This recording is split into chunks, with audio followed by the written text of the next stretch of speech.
question de la violence routière, de l'accidentalité, de la mortalité, des addictions au sens large et des addictions au volant notamment, l'alcool, les stupes.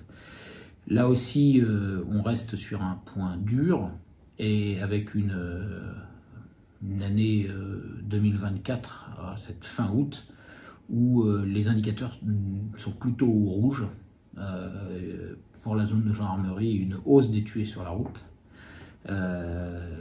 qui s'inscrit aussi dans un phénomène de hausse des accidents et de hausse des blessés, avec, reconnaissons-le, admettons-le, des comportements durs, d'alcool, de consommation de stupéfiants au volant, qui ne sont pas admissibles, qui sont dangereux pour les conducteurs et dangereux pour les autres usagers de la route.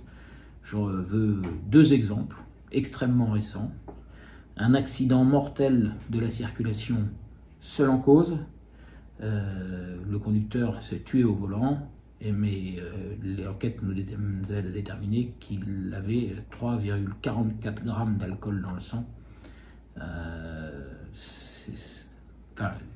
Il faut bien voir ce que ça veut dire. C'est 3,44 grammes, le commun des mortels ne tient pas debout. Donc là, on a un conducteur qui malgré tout a pris le volant. L'issue était inévitable.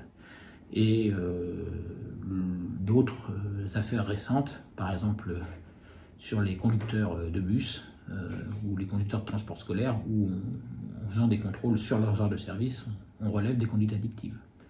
Donc des conducteurs qui réagissent positivement, soit à l'alcool, soit aux stupéfiants. Et ça veut dire que la marge de manœuvre pour prendre conscience des dangers du volant, des dangers au volant, elle est encore importante.